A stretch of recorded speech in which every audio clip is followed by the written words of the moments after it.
Olá, você acompanha mais uma edição aqui do nosso programa Despertar, do Centro Espírita Amor e Caridade. E hoje estamos aqui, mais uma vez, falando sobre o tema da morte, né? Quem traz esse assunto pra gente é o Sidney. Sidney, seja bem-vindo mais uma vez. Muito obrigado.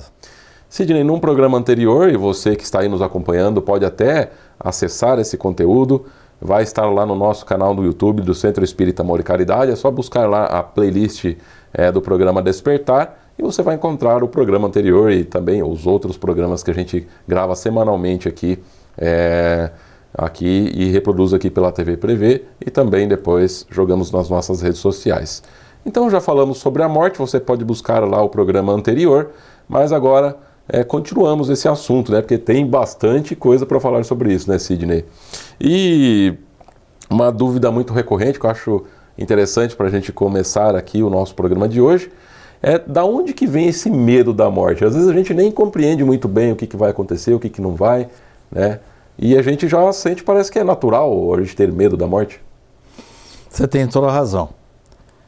Eu, uma certa ocasião, perguntei para o Richard, e não há pessoa que eu conheça, que eu tenha conhecido, que tenha estudado mais ou falado mais sobre a morte do que o Richard Simonetti. E eu tinha muita liberdade com ele. Perguntei em certa ocasião, Richard, você tem medo da morte? E ele respondeu sério para mim, olha, medo não tenho, mas eu tenho uma vida muito produtiva. Eu estou já com 65 livros editados, centenas de palestras, seminários. Eu tenho muito trabalho aqui, eu gosto do trabalho que eu realizo. Eu gostaria de continuar trabalhando um pouco mais. Da mesma forma, Jonas, se você perguntar para mim se eu tenho medo da morte, não tenho. Eu acho que eu vou encarar sim com muita tranquilidade, muita serenidade. Mas estou com tantas oportunidades de trabalho atualmente, escrevendo livros, fazendo palestras, trabalhando aqui com vocês e desenvolvendo atividades profícuas e tenho uma família maravilhosa e eu gostaria de ficar um pouco mais aqui. Eu estou com 76 anos e eu espero que fique por aqui pelo menos mais uns 10 anos. Mas, sinceramente, se eu perceber que eu tenha contraído uma doença mais séria e que eu esteja caminhando para o desencarne, eu até agradeceria a Deus, né? Porque aí eu vou me preparando melhor e vou preparando os familiares em volta também. Embora eu não ache que muita gente vai chorar minha morte, não. Mas, voltando à sua pergunta específica, por que as pessoas têm tanto medo? Bom, eu vou falar, há muitos motivos. Por exemplo, a consciência pesada, não há religião que não oriente o indivíduo para ter uma boa conduta aqui na Terra. Porque se ela não tiver uma boa conduta, a morte não vai ser boa para ele. Isso não é o Espiritismo que fala, não. Os irmãos católicos, evangélicos, o pessoal lá do Oriente, o islamismo, budismo, todo mundo avisa, olha, é bom você ter um bom comportamento aqui, porque senão a morte vai ser complicada. Tanto a morte em si, como o seu destino além da vida. Então, primeiro vem essa questão. Todo mundo nos avisa para ter um bom comportamento. E quem não tem esse bom comportamento, está deixando para mais tarde, melhorar um pouco de vida, de passar a ter uma religião e levá-la a sério. Se de repente é colhido por uma morte inesperada, para a qual ele não estava preparado, fica complicado. Porque a pessoa acaba indo para o plano espiritual com a consciência pesada de que não cumpriu com os seus deveres aqui na Terra. E uma das coisas que um dos depoimentos que nos é feito, tanto para as pessoas que morrem e se comunicam por médiuns, como aquelas que passam pela quase morte, é quando o indivíduo está se desligando, se afastando do corpo, ele começa a se questionar se ele cumpriu com as obrigações dele aqui na Terra, se ele foi uma boa pessoa, se ele foi honesto, se ele foi generoso, se ele cuidou bem das suas obrigações profissionais, familiares. Então, o primeiro problema é esse, a consciência pesada de que não está preparado para a morte. Segundo, o desconhecimento. O homem tem medo do desconhecido. Charles Simonetti contava uma história de um indivíduo que estava indo por meio de uma estrada e ele estava preocupado porque a noite estava chegando, estava escurecendo e ele ia passar por uma região muito perigosa. E aí veio a escuridão e ele está caminhando e aconteceu a coisa que ele mais temia. Começou a ouvir passos na sua retaguarda. Quem vem lá? Não houve resposta. Quem vem lá? Não houve resposta.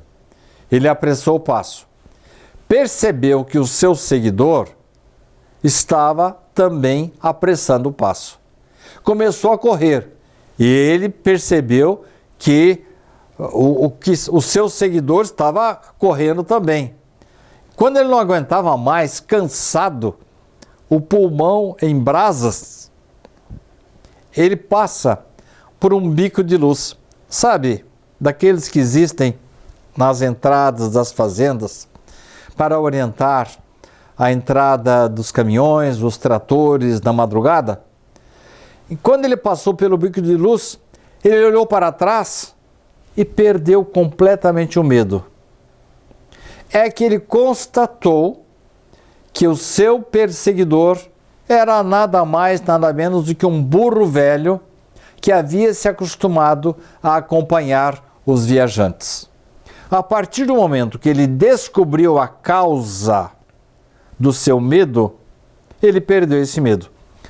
Assim também, Jonatas, no bloco seguinte, a gente vai conversar um pouco uma maneira de a gente ter mais conhecimento e não ter tanto medo da morte.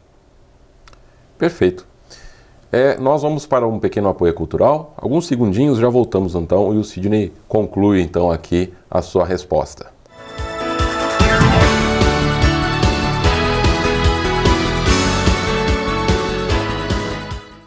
Você pode ajudar a manter os serviços filantrópicos do SEAC se cadastrando na campanha Nota Fiscal Paulista e indicando a nossa organização como beneficiária na doação automática. Com a sua contribuição, nós recebemos o valor calculado do ICMS sobre as compras efetuadas e você concorre a prêmios de até R$1 milhão e tudo com custo zero. Toda vez que você solicitar o CPF no ato da compra, a doação automática ocorrerá. Cadastre-se no programa Nota Fiscal Paulista pelo site ou, se preferir, baixe o aplicativo no seu celular. Faça o seu login e siga o passo a passo que o sistema oferece. Escolha a opção Entidades e, em seguida, Doação de cupom fiscal com CPF automático. Pesquise pelo nosso CNPJ, Centro Espírita Amor e Caridade, e selecione prazo indeterminado. Pronto! Agora você já está ajudando a assistir diariamente 1.125 pessoas através de nossos projetos na periferia de Bauru, no albergue noturno e na própria sede do SEAC.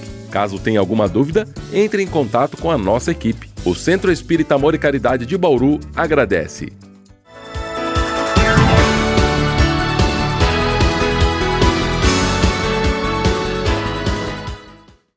Você acompanha aqui o programa Despertar, aqui do Centro Espírita Amor e Caridade. Hoje, Sidney Fernandes aqui conosco falando, então, em mais uma edição aqui, em mais um programa sobre a morte, né, Sidney? E você, então, conclui aí a resposta que você estava dando no bloco anterior. O Jonas havia me perguntado por que motivo as pessoas têm medo da morte. Então, eu relacionei. O primeiro deles é a consciência pesada. Quando a gente está percebendo que vai morrer, começa a pensar, puxa, eu preciso de mais tempo, que eu errei muito, eu precisaria consertar mais a minha vida. E a pessoa, quando tem esse tipo de pensamento, a consciência pesada dói. E ele realmente vai para o outro lado da vida em condições assim bem complicadas. Parece, sabe, mal comparando, um cachorro que cai do caminhão de mudança. Ele chega lá e ele nem sabe onde está, o que fazer. O outro motivo é o desconhecimento. Você faz questão de não tocar no assunto, não quero falar, não é para agora, e de repente vem a morte e você não estudou, não pensou, não fez a sua reflexão. O terceiro motivo é a sua conduta.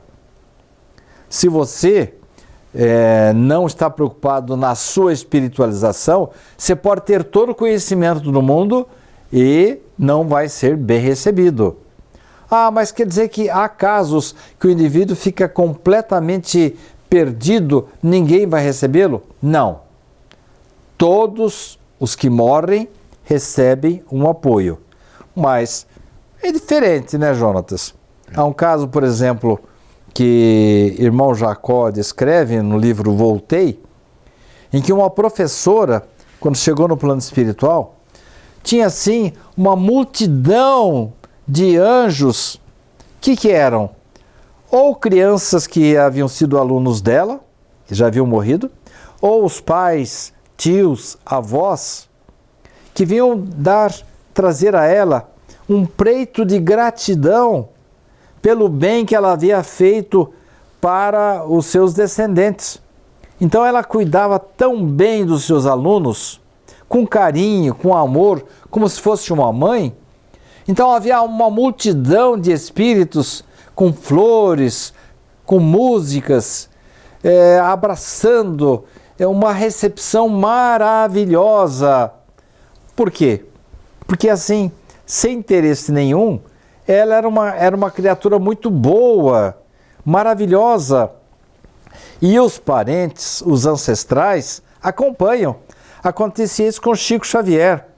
Chico dizia, uma certa ocasião, perguntaram para ele: Chico, como a gente se sente bem aqui nesse trabalho que a gente realiza com você, levando um pouco de alimento, um pouco de carinho para as pessoas pobres. E ele respondeu assim: essas pessoas que a gente leva algum carinho, pode ser que algumas delas sejam até ingratas, nem lembram disso, mas os parentes desencarnados delas sabem e nos protegem. E Chico se sentia muito bem. Então, pessoas desse naipe, não importa a religião dela, se ela cumpriu direito às obrigações dela aqui na Terra, foi uma mãe extremada, foi um pai trabalhador, foi um filho que fez de tudo, foi honesto, verdadeiro, com certeza vai ser bem recebido lá no plano espiritual. Agora, eu tinha falado que há vários motivos para a morte.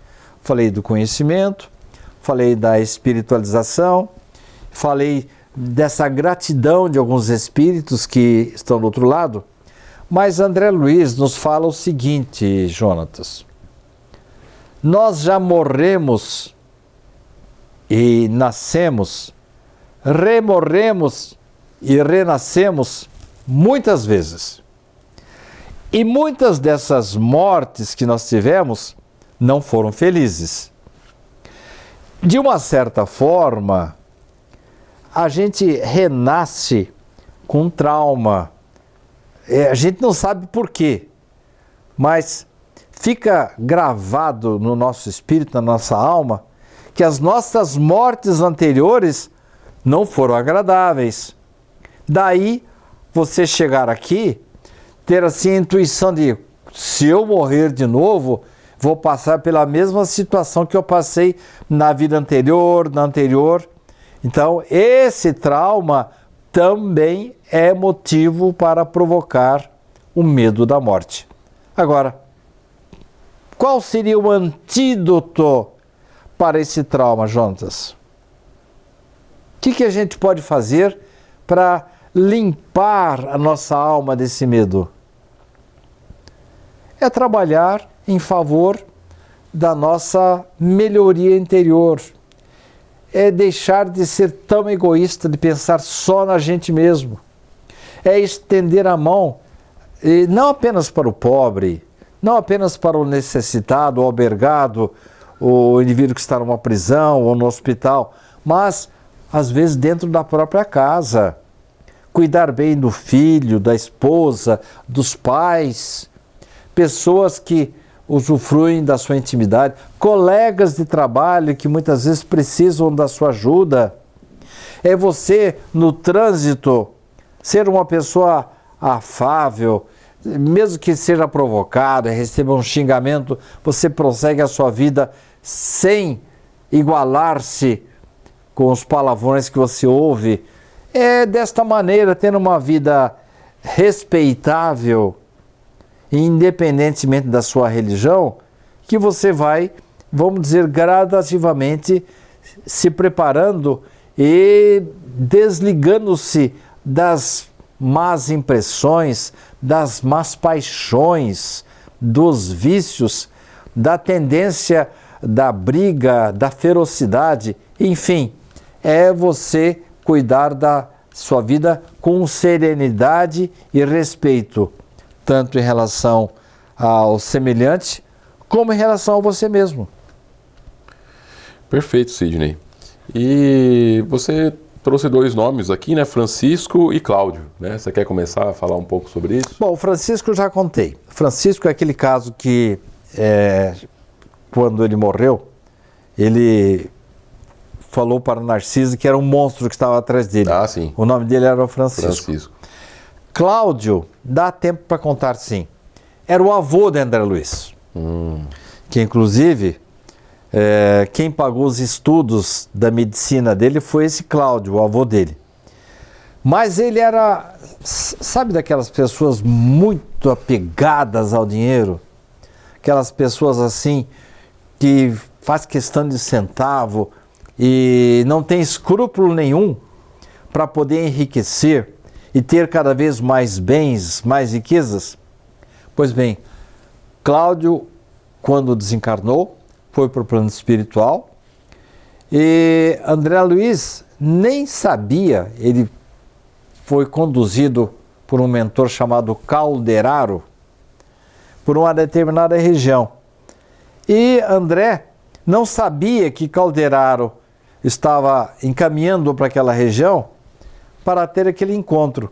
De repente ele começa a ouvir vozes e reconhece naquela voz a voz do seu avô. E ele estava numa situação muito difícil, pegando lama, pegando excremento do chão e achando que era ouro. Enfim, uma situação muito triste, desagradável. Lá no plano espiritual, ele não tinha consciência de que ele havia morrido, estava ainda preocupado com as riquezas e com os bens que ele havia deixado aqui na Terra. Enfim, estava uma situação assim muito triste. E André Luiz vai abraçá-lo. Ele tinha também outros problemas. Ele havia prejudicado muito uma irmã de criação dele, uma meio-irmã dele, que estava sofrendo aqui na Terra.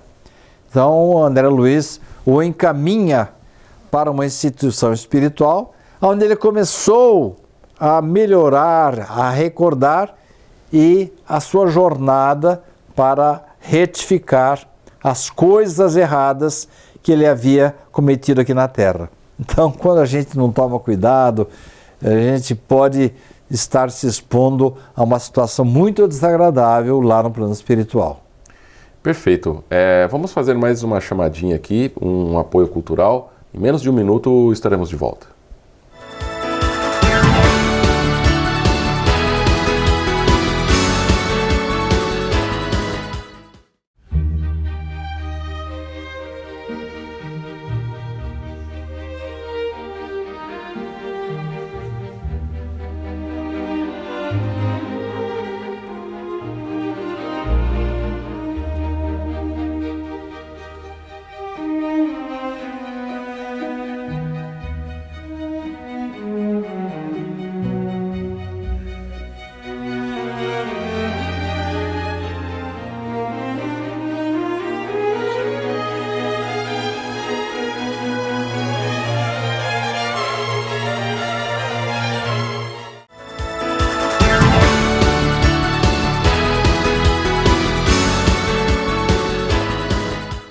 Você acompanha aqui o nosso programa Despertar, agora o nosso último bloco aqui, falando sobre o assunto que é a morte, né? Sidney trazendo aqui pra gente esse conteúdo. E você estava falando, né, Sidney, que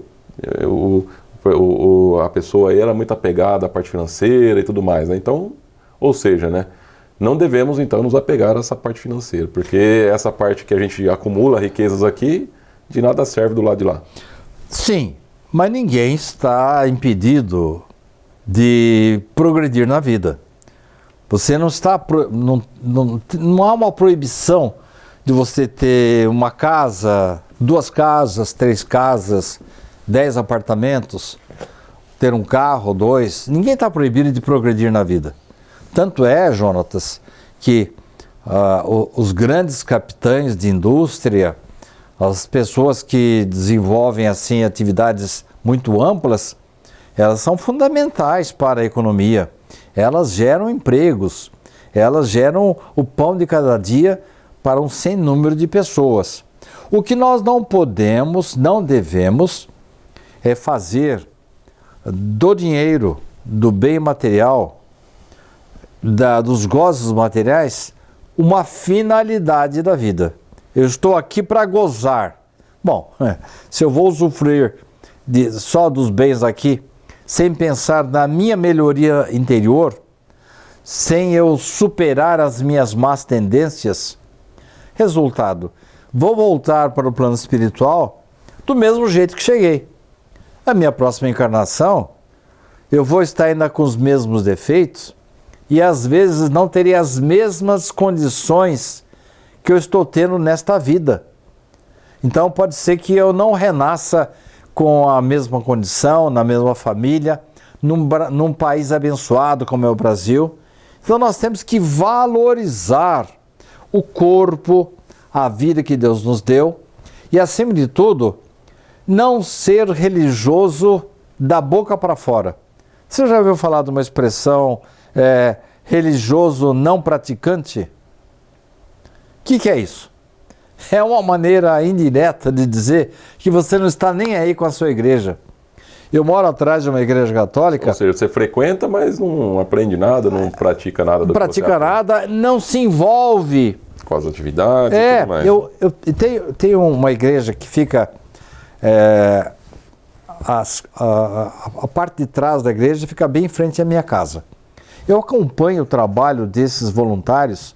Nossa, esse pessoal se vira e faz quermesse, e faz noite da pizza, e promove viagens para levantar dinheiro, não apenas para manter a igreja, porque não sei se você sabe, o Vaticano, ele paga assim o salário do padre e alguma coisinha a mais, mas a igreja em si tem que ser mantida pelos fiéis. Assim como um templo evangélico também tem que ser mantido pelos fiéis. Então, pessoa que apenas usufrui daquele local para frequentar uma missa, coisa assim, ele não é um verdadeiro religioso. Ele tem que se envolver, tem que participar de campanhas. Por isso, quando alguém nos procura, ou para vender um ingresso, ou para pedir uma contribuição, uma cesta básica, a gente até desvia da pessoa, né? Quando deveria encarar isso como uma oportunidade preciosa de você coparticipar de um projeto em favor de criaturas mais carentes, mais necessitadas do que você. Então não adianta você ser religioso de fachada. Tem muito espírita que chega do outro lado da vida com um crachazinho assim, ó, espírita, ou então com uma faixinha na testa assim, fora da caridade na salvação. Isso não resolve. Essa história de você ter um título, de você ter um emblema, de você ter apenas uma aparência. E no Evangelho fala-se muito sobre isso, porque o reino do céu não vem com aparências, ele vem com o conteúdo do indivíduo. Se o indivíduo se ele for muito pobre, não tem título nenhum, mas ele tem bom coração. Ele estende a mão para o necessitado. ele procura melhorar-se, ele detecta na sua vida os defeitos que ele tem. Eu sou ainda muito irascível, eu falo mal da vida alheia, eu sou ainda muito sensual, fico olhando com um olhar não muito adequado para pessoas de outro sexo, eu sou desonesto nos meus negócios. Essas coisas, a gente sabe que é assim. A gente sabe que os erros que a gente comete. E quando a gente tem consciência deles, porque um sábio da antiguidade já falou, conhece-te a ti mesmo. Conhecer a gente mesmo é a gente tomar consciência dos erros que comete e gradativamente ir superando, desbastando. Isso não é coisa para um dia não, para uma hora não. É uma conquista de uma vida inteira. É você passar a se condicionar a fazer as coisas da maneira certa. E não dizer assim, eu fiz isso por causa daquilo. Eu gritei porque o indivíduo gritou antes. Isso é racionalizar. Faça a sua parte, né? Exatamente. Faça a sua parte. A partir do momento que você vai se melhorando, você está levando a sério a sua religião. Porque a religião ajuda muito. É verdade. Você vai numa missa, vai num templo evangélico. Ajuda a refletir, a pensar nas suas atitudes, onde você está errando. Exatamente. Mas desde que você coloque isso para você, né? Que você realmente... Você começa a se checar mais. À noite, quando você faz sua oração assim, você faz aquela pergunta famosa de Santo Agostinho. Será que no dia de hoje eu fiz alguma coisa da qual eu tenho que me envergonhar? Aí a gente começa a ver os defeitos que cometeu. A partir do momento que você vai fazendo esse balanço diário, toda noite, pensa, eu fiz coisa errada, amanhã eu não faço mais essa. Este é o preparo para a morte. Este é o indivíduo que está levando a sério a sua religião. Seja ele cristão, não seja ele católico, espírita, evangélico, ele está prestando contas para Deus das suas atitudes, suas palavras, do seu modo de ser.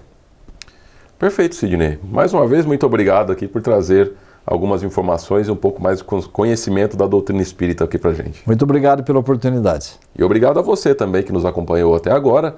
Vou deixando aqui meu grande abraço para você e até um próximo programa.